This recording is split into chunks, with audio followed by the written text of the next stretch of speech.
What capacity should you have to lead hundreds of thousands of people? I think what's really curious for me is you're not even teaching them about come to work early. You're teaching them about how to be better people. Like, how does that work? Disciple the people. His name is Noah Baalessanvu. He's a multi-preneur in the tech space. With over 18 years of experience, he leads the blockchain and cybersecurity division at Savannah Group Africa, pioneering innovation in crypto and digital defense. There's somebody who needs to hear that. Wow. Yeah. Yes, you can lean in. Please say that again. Your capacity is the capacity of your organization. But you know, he said something really provocative. I think he really provoked us last time. The business people would make the best pastors. Like how?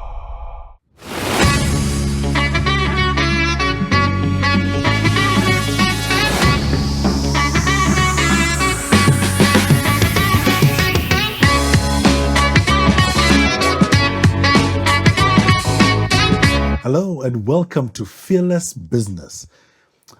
This is a show for all the business owners that are fearless and looking to take on the challenges that face everyday society. We are solution providers, and as a fearless business owner, you're out there providing real answers to real problems in society. We're always honored to have you, and thank you for joining us for this episode number 10. If you're here for the very first time, welcome. And let us know where you're joining us from on our live chat, so then we can be able to connect with you. We also are having a space where you can give us your feedback, how this show is impacting you, how it's transforming your life, how applying some of the principles that we are learning is actually changing the way you're doing business. And we have a WhatsApp number that we are sharing on the screen right now. And you can use that WhatsApp number to send us a video, send us a message. Let us know how this is impacting you, while you can also engage with us on YouTube Live and on our different social media platforms. It's wonderful to have you here, and we just want to acknowledge some of the amazing people that make this show possible and have bought into this fearless vision of transforming businesses across Africa and the world. These are Great Solutions, Boxraft Limited, Glam by Door, Firebird, Ideas Inc. Studios, ELK Breakfast, and Opportuno Consulting Limited. We are more than happy to partner with you in different initiatives, but these are the amazing organizations that have given of themselves, of their time, of their resources to make this fearless business show a reality. So welcome. I'm in studio with my co-host. You know him very well. We've been here since the very start, and we probably will be here for a very long time to come. But he's an amazing speaker. He's an author. He's a businessman extraordinaire, a millionaire. Ladies and gentlemen, Pastor Moreidi Wanjao. Come on. It's good to be here. Thank you so much, Pastor CJ. And guys, we're looking forward. I mean, last week we had a sizzler of a show. We're looking forward to everything God has for us today. Hey, I love what Pastor CJ said earlier. Engage. Even as you're listening to the show on the social media platform you're watching it, put comments. Let's engage. Let's have conversation. Ask questions. Interact. Exclaim. Whatever it is. Let's just make this an interactive conversation between us as entrepreneurs. So, hey, as usual in the studio, we have our amazing guest. Yes, our amazing guest from last time. My God, some amazing. I mean, this guy he's a multi-preneur in the tech space. Oh yeah, that's the best way I can describe him. Multi-preneur, that's a word. Multi-preneur in the tech space. He has multiple businesses. He's going to, I think at some point we're going to have to ask him like how many businesses he's running. Yeah. But you know, he said something really provocative. I think he really provoked us last time. Yeah. So I want to start with that a provocative statement he made, because he said something about the best people to plant churches are entrepreneurs. Like business people make the best church planters. Like how? Like what? Like what is this? That's such a bold statement. That's such a bold statement to make. And I mean, I think I'm sure even other entrepreneurs were like, "Is this guy serious?" So let's start there. Like why are the churches planted by by entrepreneurs better. So maybe you can say hi to the audience and then maybe tell us what you were thinking when you say. Wow. Thank you, Pastor M and Pastor CJ. It's always a pleasure to be here. Thank you for hosting me. We had a really great show last time. Yeah. And yeah, I just want to say thanks to my pastor, Apostle Moses Mukisa, Pastor Ari, who are the people who have mentored me and grown me to the way I am today. And so I owe a lot to them and to the Worship Harvest movement for allowing this thing that is budding in me to be able to find expression. You're a multi-preneur pastor in the tech space. I forgot to add that part. Yeah. Oh, you need to say that again. Multi-preneur pastor in the tech space. And it will be a thing, I believe. It is a thing already. It's a thing already.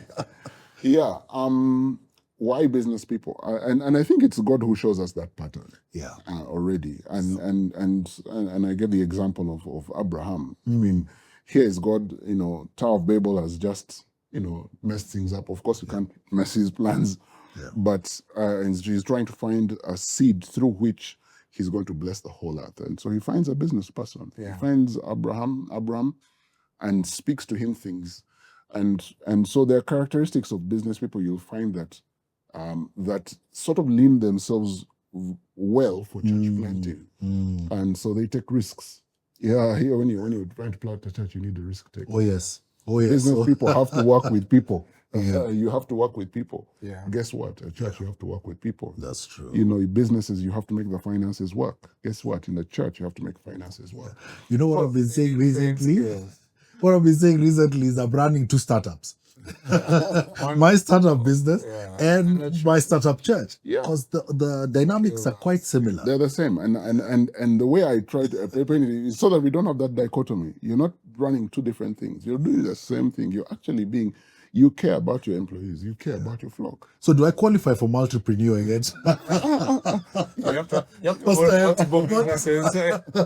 If Opportunity Consulting becomes Opportunity Group, then now we'll call you a business. But in prophetic, in vision, our website is actually Opportunity Group. Okay. Yeah, so we're getting there. Set the vision. Starts with a vision. Yeah. Wow, So churches planted by entrepreneurs have these. Because they're the people who because in the business space you're pushing, you're fighting against this, you're fighting against that, and it builds a certain resilience in you that you find that is actually very helpful in church planting. And so we found, even by statistics, that people who have a strong business leaning are the people who know how to build teams. Because in church planting, you need to build teams. The people who know how to, to tackle a problem and get it done. Because in business, you're doing that every day. Yes. And so if you just take that same frame of mind into church planting, you grow your church in no time. Wow. That's mind blowing. First of all. Because you're definitely somebody who's not just speaking theory. You're doing this thing, and you also talked about the fact that as an entrepreneur, you must start by. So it's not just for the church, there's benefits to the business as well. Oh, yes. And you talked about the fact that you must start by becoming a discipler in your business, seeing your business as not just employees, not just people to squeeze value out of, but people to invest in and actually create family through. Yes. So maybe you could tell us a bit about your catalyst for that. Like, how did you even start to think like that? So interesting story. Through, again, Worship Harvest, we started a school of practical business to help business people get into the marketplace and teach these things that we're teaching, putting up systems. And so we're very intentional about equipping business people. So we started the school, part of the Harvest Institute, our School of Practical Business. So I joined it. And it's a very intense school. You meet weekly, and there's assignments, and they're very, very good in helping you, shape your business outlook. And so I was part of that. And one of the things I then noticed is, and I determined earlier on to make sure that I'm actually applying the things that I'm learning. So we'd have class on Friday, and on Monday I'd be in meetings implementing the things that we learned on Friday. And my eye-opener... And that's powerful, by the way. Yeah. Sometimes you listen to a show like this, you take notes, and then you put it away. I love the fact that you said, I'm going to apply every time I'm in that class. I'm going to apply the next week. Pick one thing that you can implement a week. Wow. Just pick one thing, because if you do one thing, if you improve one thing a week, in a year, you've improved 52 things. Oh, wow. Oh, wow. And that's a lot. Yeah, and that's a lot. Yeah. And so that was my outlook. And so one day I get to the meeting, and we're having a conversation with our different business people, with our staff. And we were just learning about, one of the principles we talked about in the separation principle of putting tithe aside and putting money for different purposes aside. And so the meeting was going on well until we were trying to make payroll, because it was coming to the end of the month, and we're trying to make payroll, and we're a small amount short. And so one of the people says, "Oh no, let's just," because we started putting tithe aside. Right. Let's just get money from the tithe account and then pay whatever balance we need on the payroll. Then when this money comes in, we'll pay back. My hair, my non-existent hair stood. I had it right there. Tithe account. You want to do what? And of course, tantrums. But then I realized, after coming down, I was like, no, but he's not been taught. For you, tithe is a big thing. For him, it might not be a thing. For you, tithe is a principle. It's not big for him. So you've not taught him. Wow. You've not taught him the thing that is a principle to you. And so he's... So as an entrepreneur, you understand tithe. You understand You want that to tithe you for the want tithe, company, but the people but your don't. team don't understand that. And so that... There's a principle right there, because I feel sometimes we're expecting so much from our people, Yeah. but we have not taught them. Yeah. We've not taught them our culture. We've not taught them Exactly. what we believe in. We've not taught them our values. So Yeah. they have no clue. Yeah. You can't have an expectation of something you're not taught. Yeah. Wow. You can't have an expectation of something you're not taught. I love that. And so that then caused me to think, like, I need to figure out a way to get the people that I'm in at work, within at work, to understand the things that I'm going through in School of Practical Business. So I started a huddle or a discipleship group, which we called Leadership and Development, in short LD, Leadership and Discipleship, LD.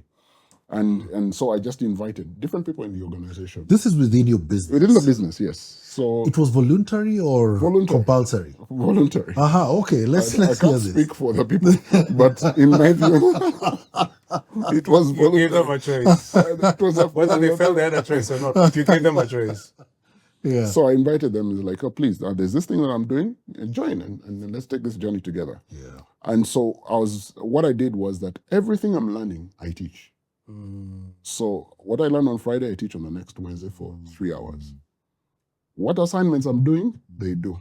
The books I'm reading, they read. The synopsis I'm writing, they write. Wow. So I'm basically Basically, immersing whatever was inputted into you, exactly, you then went and then put I it put to into them. them. Yes, And it speaks into a really powerful principle about learning. yes. That as you're teaching, You whatever you're learning, better you get understand. better understand. Exactly. And because I'm teaching and applying, Yes. and I'm taking people on that journey, we could see changes in the business even after a few months. Wow. Because many of the people who joined are from other departments, which are led by other business partners of mine. And so they'd come to me as like, there's something that you're doing with these people that I'm starting to see benefits. So they started seeing benefits in their departments. The business started experiencing change just because of that alignment. So you're running this group on a weekly, I'm assuming. Yes, on a weekly basis. Like what time are you running it? So I'll do that on Wednesdays. So on Wednesdays from 10 to about 1 p.m. Wow. Yes. So you actually It's took productive physical. work Yeah. and decided I'm going to make that discipleship time. Because that's if you look at the week, that is most the valuable time in the week. It is. Because you're shaping culture, you're shaping how the business is going to grow beyond you. So it's a very valuable time. And somebody also said that's the real work day. Yeah. In a 5-day week. So Monday we are recovering, Tuesday we are getting into it, Wednesday we are actually working, Thursday we are starting to think about the weekend. Anyway. So you took that time and you Yeah. made that's the prime time. so that's the time prime to time. actually teach. And so teaching them with And then you started to see results in people. exactly. And there's so many stories.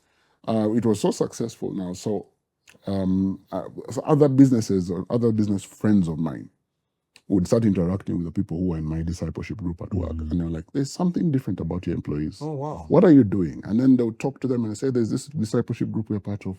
So I started getting pressure externally From for outside people the to company. join the group. It's like, I want, and people would, it's just like, So tell people me. from other companies, not People from your- other companies would, and so I started getting more and more pressure for people to join. And so in the second year, I said, okay, I'm opening up to a few businesses at least the ones that I can account for the leadership, because I don't want to teach people things that they will not go and apply. Yes. So I need to know that there are things that I apply, and so there's That's some powerful. yeah. I'm not going to teach people things they're not going to apply. No. So I need to know that the person that is coming from outside my business is a decision maker. Or at least I'm on the board of that company, because I was on the board of some friends of mine's companies, and so they sent their leaders. Wow. And the stories of So what are the changes that they're like? What is it that's causing someone to say, "I want what these guys have"? Like, what are the things? that Results. we're seeing? Results, yeah. Yeah, so the results, and you see, because I'm discipling life, I'm not discipling them for my business. That's right. I'm discipling for them to be better people. Okay. And so you'll find very interesting, what I'd call requirements. So it's like you have to be serving in your church. Yeah, you have to serve in your church. Whichever church you go to, you have to be serving. You have to tithe. You have to, just simple. You have to honor your parents.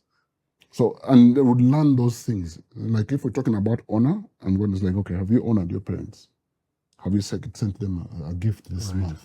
Right. So they become one of the people who was on my discipleship group had never spoken with her father for about 10 years. Wow.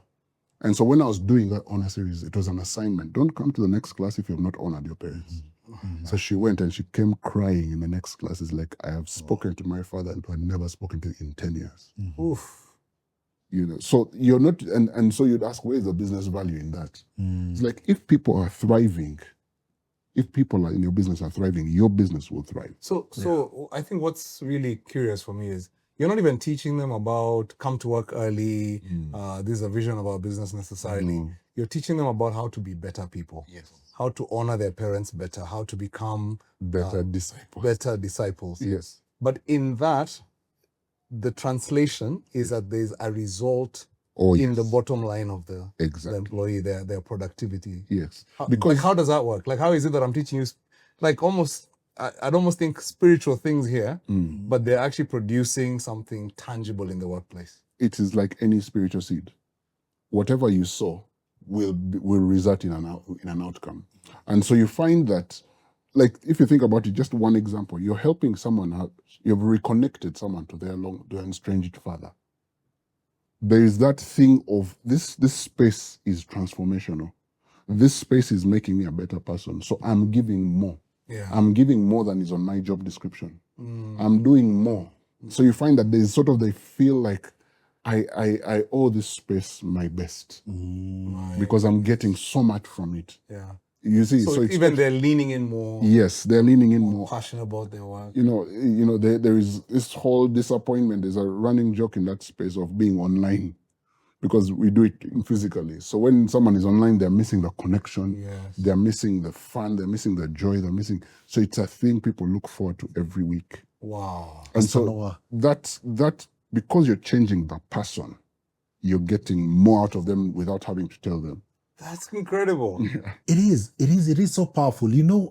I've read John Maxwell's 21 Irrefutable Laws. And there's something he talks about. There are several laws he talks about there.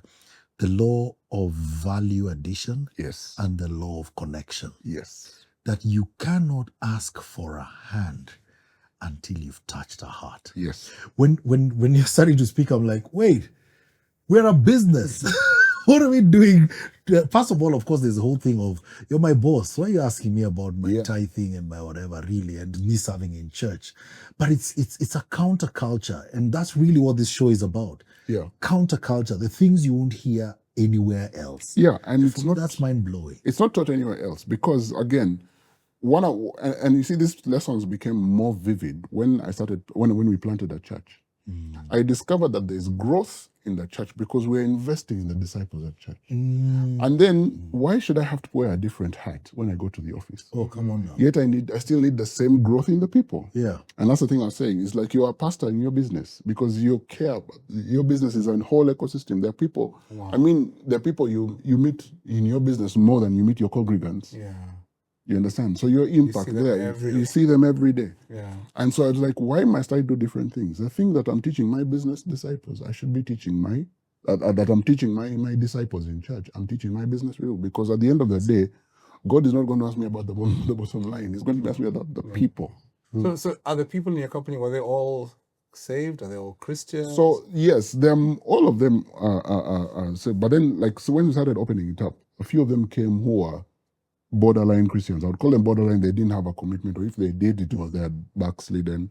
There's one story of someone who came and they were not in church. They were just an employee of the organization. But being in this space, they recommitted their lives to Christ. They started serving in their church. Wow. They are now, I think they're now a pastor in that church, a zonal pastor or a group leader in that church. They are fully committed. Their Sunday starts at 6 a.m. For someone whose Sunday was, that's the time they're going home. Yeah. No, the time they're going home from the home. class. This is music. This is music Shonika's planter. What you're doing is you're saying, I'm actually transforming my people's lives. Yeah. They're actually becoming better people, Yes. better parents, better husbands, wives, but also better Christians. They're better able to serve God. And there's a direct correlation with my bottom line as a company. Oh, yes. And there's another one there, Pastor M. They're becoming better citizens of a community. Yeah. Wow. Yes. Yeah, and so and one of the things that it has also helped is like also when your business goes into dips, they feel that we have to build it up. You understand? So they own it. They own the process. They're not the first ones to jump off the ship. You know, a lot of our leadership conversations now, because I train leaders, and a lot of our conversations, whether it's corporate or it's startups, a lot of the conversations are around how do I drive ownership and accountability. Yeah. And you're saying, Disciple work on the people. people. Yeah. Disciple the people. Disciple people. Disciple the people. I mean, we're talking about the example of Peter. When Peter meets Jesus, the first encounter Peter has with Jesus, he's struggling in his business. Jesus asks us to borrow his boat. And after preaching, he's like, let's go back. And he's like, look, we have done this all night. We are professionals. We know how this We know how this thing goes. It's the middle of the day. It's like, but since you look popular and people around here, they're coming for you, maybe there is something. And so he takes a risk and says, at your word. And then he goes and gets the business deal of a lifetime. Yeah. And he's amazed, and even says in one of the gospels, like, be far from me, I'm a sinner. Yeah. And Jesus looks back at him and says, follow me and I'll make you fishers of men. Yeah. What does that mean? Is that Peter recognized that this person transformed his business. That's right. This person transformed his business and then sold a vision that was much bigger than anything he could ever dream of. And so it was so easy for him to let go of his life and follow the bigger vision of Jesus, because it's like the same thing he has done for fish. Yeah. He's going to make me do it. Yeah. And it will be like what I'm seeing here. Wow. So I mean, I'm assuming it was awkward at first. Like like the first meeting, it's like I've called you to this space. Everybody's like, "What's a boss telling us about?" Like I'm just thinking of somebody here who's listening to this and saying, "I want to try this at work." Like, what do we expect at the beginning, and how do you really get people relaxed enough that they want to be part of this? One of the things is make it fun. Make it fun. Don't make it a leadership development course where people have to take notes. Yeah, that stuff is old. It doesn't work.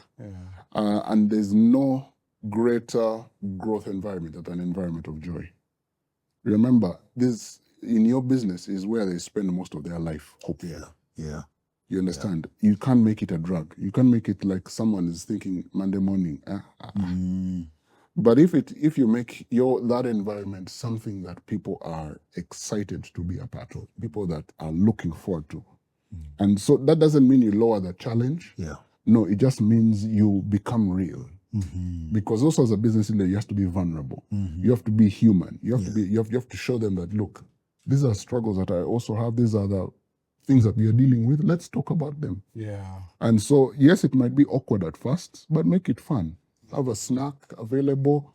Let people share their stories. One of the most powerful things you can ever do as a business leader is to hear someone's story. Just make it a no agenda meeting, the first ones. No agenda, let's just hear your story. How did you come to Nairobi? How did you do this? How did you do that? Where did you go to school? Who are your siblings? Just listening to their story connects you in ways you would never know. I learned that from Apostle. He just sits us down, tells a story. And after 2 hours, you feel so connected to the people. Your guards are down. And so it starts becoming a space people look forward. I love it. Yeah. I love it. So a good icebreaker is just telling people stories. I love it. I know there's some business people now who are using this program as content. Yes. And they're saying, hey, I'm going to watch this with the people I work with, and then we're just going to have a conversation about it. Yeah. So I think you're saying, keep it real. Yeah. Talk about real issues. Yeah. Hear people's opinions. Don't just thunder down and tell them what to do. Yeah. But get to hear their thoughts as well. Learn about them. Yeah. Be curious. Yeah. I love that. So because when you hear them, when they feel heard, then it puts all the guards down, and you can then speak into. And then because also that's another dynamic. There is the equalization dynamic, which you're trying to relate, but then at the end of the day, you're still a spiritual parent. Yeah. You have to recognize. That was a big shift for me, is to understand that now I'm a spiritual parent. I'm not just the boss. I'm a spiritual parent. And now I am responsible for their growth. Wow. That's responsibility of the spiritual parent is a thing that needs to settle. Yeah. And so now when you're talking to them, you're not talking to them as a boss. You're talking to them as a father. Yeah. It's like, I want you to grow. Like, next time, show me your plans to own land. Yeah. Yeah, it's not in my It's hands. at that level. Yeah. The land title you get is not in my name. Yeah. Yeah, and there's like, so I want you to find a wife. Yeah. Yeah, why are you single and you're X years old? Yeah. And, I mean, Organize your life. Yeah. Put your life in order. we can even organize for you. It's real parenting. Yeah, it's real parenting. It's real parenting. It's real parenting. And that brings me to the next question, because there are many business people here that are feeling already the thing they're doing, and I'll dignify. So the thing they're doing is already so much for them, and now it's sounding like you're asking me to get into a whole different line of talking to these people. As it were, today I talk to them because I have to. And I've had people tell me, David, we didn't come to Nairobi to make friends. We didn't come here to find new families. We came here to make money and make better lives of ourselves. How are you able to do it? And then take it now to the further part, because I think now you've gone beyond just the business. You moved to the next level where church, how are you being able to balance all this and manage all this? So the story continues. So now our businesses are growing, and as we're going, discipling these people in the organization, they're starting to understand and take on more responsibility. Of course, you're busy trying to make things work, but then you discover more and more that because you're investing in people, they are taking a lot of load off your shoulders. And so if you do that to its logical conclusion, is that the way to get less busy is to disciple more. There's somebody who needs to hear that. Wow. Yeah. Yes, you can lean in. Please say that again, Pastor No. Yeah, so a way to get less busy is to disciple more. The more people you disciple, the less you have to do. This is how you shift from CXO, what I call Chief Everything Officer, to becoming someone who's strategic, moving this vision that God has given you forward to the next level. Is it Act 6 or Act 8? I forget. Where they bring all the issues to the disciples, the apostles. Yes. And they're saying, we have missed our portion of bread. And then it's like, you people, do you want us to stop doing the work of ministry? Of ministering the word and praying to serve tables? No, find among you people who are very hectic qualifications, filled with the Holy Spirit, devout men, and they will do this work. But we will give ourselves to the ministry of the word and to prayer. Wow. I said this in the pastoral space, but I think it can apply to the business space, that your pastor is at his best when he's only praying and ministering the word.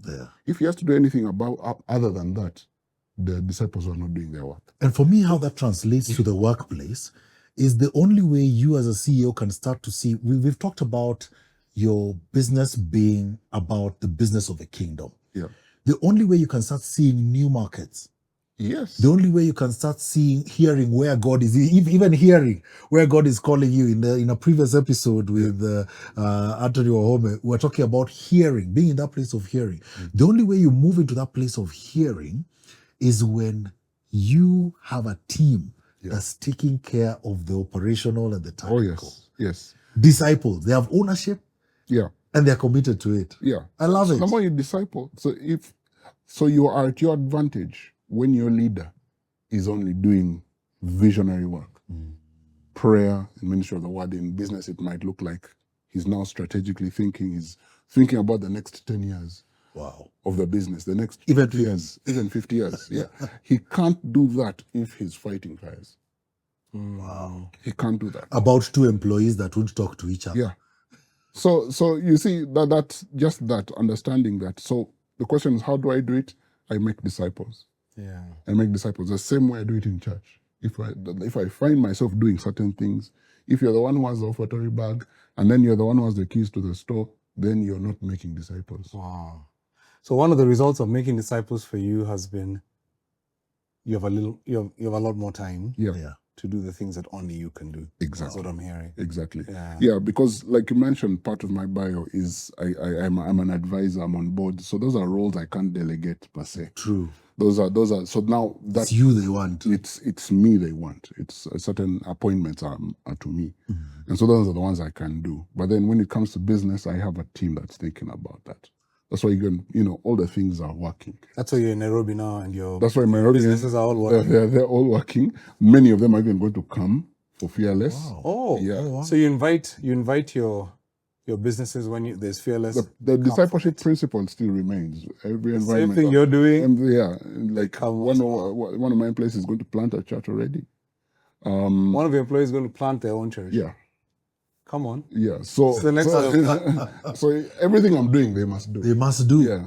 Wow. That's You're leading by Jesus' example. That's Jesus' model. So I'm sure that, now I can see what you mean by people began to see a difference in the people who worked with you. Yeah. They could actually see a qualitative difference. These guys are leaning forward differently. They have much more authority. Yes. Yeah. And so that again, then so now I had to put a limit on how many people. I've now been very, very intentional about the people I let into that space, because again, it can also become like the story of Christian founded universities. You perform so well until you end up being a secular entity. So I also have to Lose keep the vision. keep intentional about the outcomes that I want from this. Wow. But yes, it's not all rosy. It's difficult, like with children, dealing with children. People move at different paces. Things that you give them responsibility. One of the things that I'm learning now is that when we planted the different businesses, maybe we did it a bit too soon, because now the weight of business ownership is not something that I had discipled really well. I still carried certain weights that some of the disciples had not yet learned through. So we are still in those growth pains. But I'd rather deal with those now than when we're a multi-billion-dollar business dealing with, interesting issues. So yeah, it's still a growth process. We are still learning. I'm still learning, and it is a good thing. If I'm still learning, then that means there's still room for them to learn. I love it. And so by the time we'll be getting to the turn of the decade, would be at a very different place. I love it. I see you with your disciples, Pastor CJ. Come on now. Changing the world in opportunity. Absolutely. This is how it's meant to be, isn't it? And roping them into this space. Yeah. This time. I mean, it's interesting because my wife, Carol, she runs our businesses.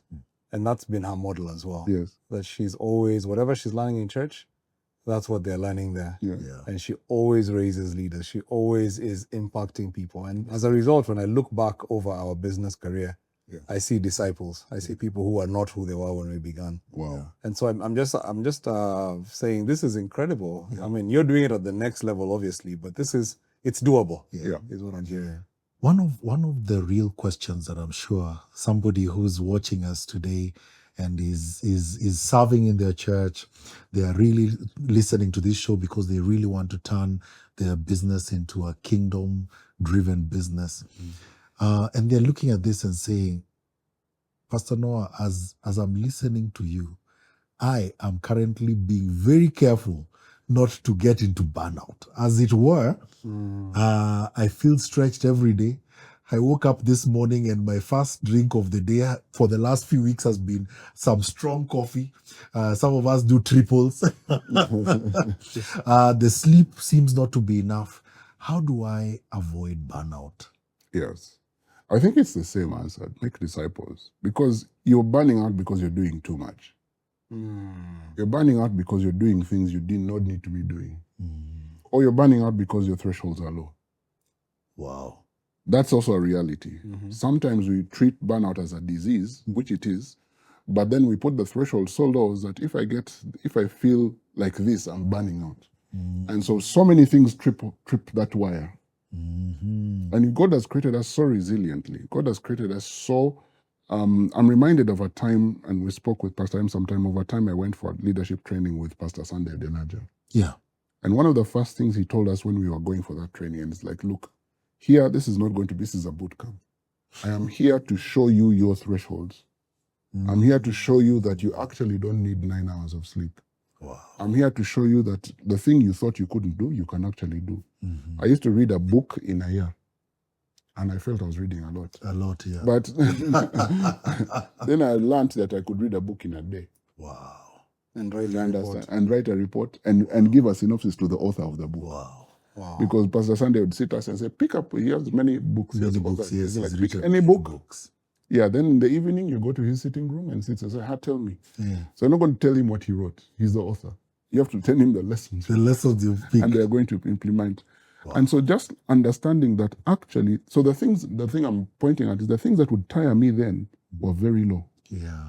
Yeah. But when my threshold was raised, because as a leader, you have to understand that your capacity is the capacity of your organization. What capacity should you have to lead hundreds of thousands of people? Wow. Yeah. Walmart has 2 million employees. What capacity must the CEO? The CEO of Walmart is not the same as the CEO of Safaricom. True. True. He has to have a different capacity because for him, he's more like a president. Yeah.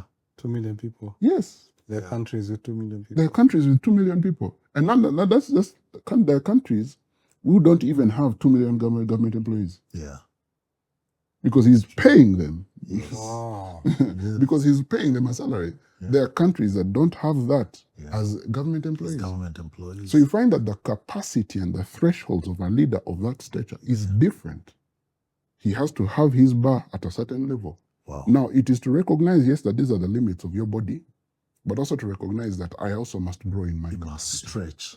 And so the answer to solving burnout is both ends of the stick. You reduce the number of things you're doing that get you tired, Yeah. but you also increase your capacity so that the threshold for burnout is not so low. It's not so low. Because you have to think, like at some point, again, according to our natural progression, you're going to be leading so many people. You're going to be people looking to you for That's right. wisdom, That's right. not for knowledge. That's right. Now the people who come to look for wisdom, you're not going to send them away because you're tired. Yeah. We were watching Pastor Benny Hines in Uganda, and we're watching him, and he's tired. But then the burden of and his anointing to lay hands on people, he still has to keep going on and on and on and on and on for 4 hours. Yeah. Why? He has to have that capacity. He can't say, no, I'm not going to lay hands. Yes. Someone's destiny is on the line. He's on the line. A nation's Just he destiny is came on here. the line. Yeah. And so, at some point, the burnout has to be a real, actually, conversation of my capacity. Because sometimes I feel we run to it because we are selfish and looking for self-preservation, not understanding that you have lives on the line. Wow. But what are some challenges you've faced as a bivocational pastor, somebody who's running both a church and business? What are some of the challenges that will inevitably come your way and how you resolve them? Of course, it's the time challenge. And you find that, as pastors, you have your Monday. Well, yes, as a business person, you don't have a Monday. Yeah. You're back in the office. And so those ones come and I would say that is one of the biggest challenges because you either miss out on rest that you could have had or, meetings and things like that you don't have. There are tactical ways of solving it. But then as a person, as being the leader in both these spaces, those are some of the things you have to deal with in the beginning that, that as you have to put on your hat strategically on this other side. And then that you don't control the messages that come to you, the phone calls that come to you. In the middle of your work phone calls, you have a pastoral phone call. So just juggling that. And you see, it's different mind spaces. Yeah. One of the things I can advise is pray. Pray. Have a prayer life that is not a box that you check. Have a prayer life. That's the thing, because you can be here dealing with a fire in the business. Someone calls you, they're leaving home. Yeah. And what do? Tell them come later? No. You need to have that spiritual centeredness to be able to speak prophetically into this situation, yet be able to switch and go back and handle the matter. Right. And so those are some of the challenges people don't see up front. That you have to have that ability to understand context quickly and change context quickly. Yeah. And so those are, I would say, the two major challenges. I was saying the time challenge and then just the context switching challenge, because issues don't know where you are at today. Yeah. Are you on your pastoral day? Are you on your business day? No, they don't know. Yeah. You might try and plan it. So another thing is to manage the time is to plan your week. These are the discipleship weeks. So look at blocks. That sort of helps sometimes. Look at blocks means what? It means So, for example, my schedule works, and I try to have a light Monday. I don't put very heavy business meetings on Monday. Yeah. Tuesday is my sort of like reporting day. So everyone is coming to me with reports, both business and at ministry. Then Wednesday is my discipleship day. I am pouring into people. So in the morning, I'm doing my LD. In the afternoon, I'm doing either one-on-ones or during the evening, I visit a missional community or two, talk to my zonal pastors, etc. Thursday is training day. So people are, training in an area where you're doing a training at church or what. Yeah. And Friday, it can go either way because it's usually ministry starts in worship hours from Friday to Sunday. Yeah. So try to look at it. Doesn't fall neatly like that, but if I have themes, I know at least what should be doing when. wow. Yeah. So I'm hearing several things. One is that you need to increase your capacity. Oh, yes. Increase your capacity. And I think this is the space where submitting yourself to some level of authority, because Oh, yes. I realize anyone who's tried to exercise, you realize when you're responsible for your exercise success, you don't get very far. Yeah. But when you submit yourself to a coach, and I'm seeing the place of a shepherd, someone who's calling you out and drawing you out. Yes. But then I'm also hearing, so increasing your capacity, I'm also hearing an aspect of planning, looking at what are you able to handle, what do you need other people to handle, and planning that throughout the week. I don't know what else you're I think he also, it's going back to discipleship. The whole thing of, if I'm investing in people, then I have capacity. Yeah. Because the problem sometimes is that there's such a big gap between me and the people I'm leading. That's right. That I can't delegate. Yeah. And I know that's a temptation for every leader. So how do I start giving people weighty responsibilities where they have to solve problems? Yes. That help them grow to understand, I can pass on things to you. I don't have to be the one carrying everything in this organization. And people feel valued when you give them not just tasks, but actually real problems to solve. Yeah. Think about it. Jesus gave Peter the keys to the kingdom on year 2, year 3. Jesus, from the beginning of Jesus' ministry, he had the keys to the kingdom. Yeah. Then in year 3? In year 3, he's like, Peter, these are yours now. Wow. And on you, I'll build my church. Yeah. Think about that. Think about the responsibility. You see, for the conversation, reading it in the Bible, it looks like, this is a good story. Yeah. But spiritually implying that the things he binds on earth shall be bound in heaven. The things that are in heaven. He had the keys to the kingdom. Yeah. It had been given to people. After 3 years. After 3 years. 3 years since he met him. For the first time. Yeah. Then a few sentences later, he's calling him the devil. I wanted to, yes, at some point, let's take the risk. Yeah. They're not going to be perfect. Yeah. But from their mistakes, you can correct. You can't steer a stationary truck. True. You can't steer a stationary ship. True. You have to be moving in a direction. There has to be some movement. So then that makes it easier. And then you talked also about, I think, the place of your family. Yes. Because you've talked about the fact that your family has to be part of this Yeah, journey. yeah. Family on mission. If you start to look, there are 3 options. You can have a family and a mission. That's family or mission. Yeah. And then family on mission. On mission. Family and mission means you have to figure out time for both of them. And the more capacity you build, the more responsibility you get, and then the squeeze, you still have the same 24 hours. And the same 24 hours are not going to be enough. True. You understand? Because you're trying to do you're trying to add something in, try to add time. Family or mission means you have to choose. And then, you look at the mission, which has X million lives at stake. Yeah. You look at your 5 people at home, and then you have to do that painful choice of weighing. Yes. Yeah. Can I focus on these 5 lives and let the million go? Yeah. How will I have that conversation with Jesus when I get to heaven? Because we always have to have an eternal mind. It's like the questions you will get at that gate are very interesting. Yeah. Or you can do family on mission. I don't have to juggle all these balls. Take the family with you onto mission. Yeah. So my daughters are in the mission with me. My daughter is in the worship team. Yeah. My other daughter is on the dance team, and she also is on the worship team. Mm-hmm. My son is still 4 years old, but he's not figured out what He's getting ready. Pastor Rachel is with me leading the worship harvest team. And Pastor Rachel, which is interesting, she's an engineer Yes. working as in the regulator, the Uganda regulator, electric regulator. So it's like she's got her own career there as well. Yes. But she's also in the mission. There's a joint mission with you as well. So on Sunday morning at 6, we are all going to church. Amazing. Yeah. Amazing. And then like all these camps, my daughters are there. Yeah. In the gatherings, my daughters are there. Yeah. So when the family is passionate about the same thing, it makes it a lot easier, as opposed to having to divide between the two. My oldest daughter is a missional community leader. So she has her own disciples. Look at that. Yeah. I love it. So we are all, so when you say mission and family, we are all doing the same thing. I love it. Yeah. I love it so much. It sounds to me like when Pastor Noah's family arrives at church, everyone receives their battle orders. See, like some special forces team. Well, business person, fearless business person, you've been listening to this and you're probably already seeing areas that you could begin to turn your business around. The nuggets that we're sharing here are not just for feeling good about, but they're for transforming the way you're doing business, because we believe that the answer to our society today, the answer to the marketplace today, is a business, a kingdom business that is about the business of the kingdom. Lives are at stake. Communities and societies are in need. And as we solve problems, we cannot do them the way the world is doing them.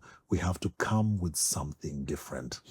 Romans says that the earth has been yearning for the revelation of the true sons of God.